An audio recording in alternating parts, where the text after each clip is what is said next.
So only a few of you will probably remember, but in like 2006 or 2005, I said on Leaky that one of the funniest and best things you can do at Easter was to put one of those marshmallows in the microwave. I went to the drugstore this week and found out that not only can you do it with Christmas trees, you can do it with marshmallow snowmen. Oh my God.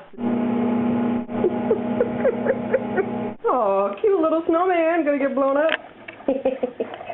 Why does this bring me pleasure? I don't know. The only bad thing about this is that you can't eat them afterwards because they taste gross. They taste a lot worse afterwards than before. All right, here we go. Bloop, bloop, bloop, bloop, bloop. Why do I like this? There's something wrong with me. It feels like I get caught in a heat wave. Merry Christmas.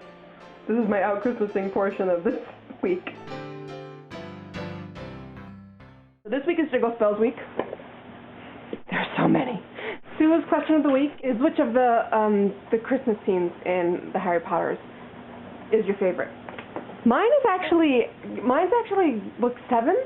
I was gonna say book 1 because it's the first time Harry gets presents, but book 7, despite the crazy weird stuff that happens, it's really beautiful. And not many people probably know this about me because I'm such a passionate Ron Hermione person, but I'm also one of the most passionate Harry Hermione people too, of their friendship. Not of them as a couple. It was really beautiful in book 7. The way they held hands and they realized they shared that moment. That was wonderful. Some people, by saying that because they're friends they should be together, are saying that you can't have a good friendship with a male person if you're female, or with a female person if you're male. And I know that to be not true, whatever Harry met Sally says. This week's book, Outliers, The Story of Success. Last week I called this The Outliers. Malcolm Gladwell, you probably will never ever see this, but I'm sorry. I know what I would think if somebody called my book The Harry, The History. So this is about success, this book. And some people, I think, are going to read it and think, well, if I read this book, I know how to be successful. Not so much the case. What the book does is explain why certain amazingly successful people have become successful. Bill Gates, Steve Jobs, some lawyers, why Asians are good at math. Seriously, I'm not being racist. Why Asians are good at math is in this book, and it makes a lot of sense. A lot of people call Malcolm Gladwell's work common sense, dressed up as science. To a certain extent, they're right, but to a certain extent, they're also very much not right. Go ahead and try to explain common sense. Like, if you work hard, you'll become successful. How do you know that? Does everybody who works hard become successful? Does everybody who doesn't work hard not become successful? I can name 5 people I know who are very successful but don't really work that hard. But the people who are enormously successful, he argues, have a couple of things going for them.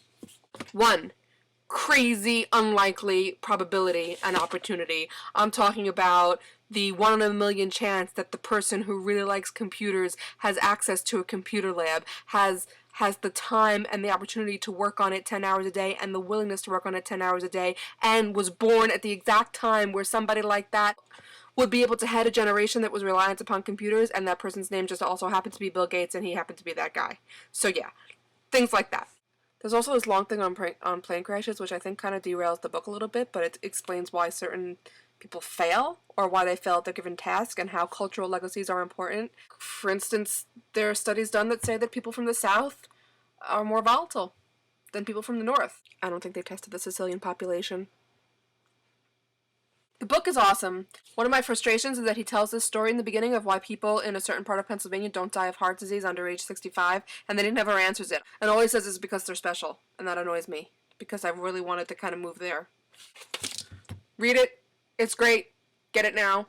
But you should also read The Tipping Point and Blink. I think those 2 were actually better. I love this. It's like a little book club. Next week, The Time Traveler's Wife by Audrey Nifenegger. What a name! Cheryl has an author who has an amazing name, and I'm gonna butcher it right now. It's Oleg Masula Perkovich, or something like that. That's not even the whole name. I'm gonna get the whole name for you next week. Some of you have read it already. I actually started reading it a while ago, and then I think I dropped it in coffee, because look, coffee. Yeah, that's what happens when people lend me their books. Okay,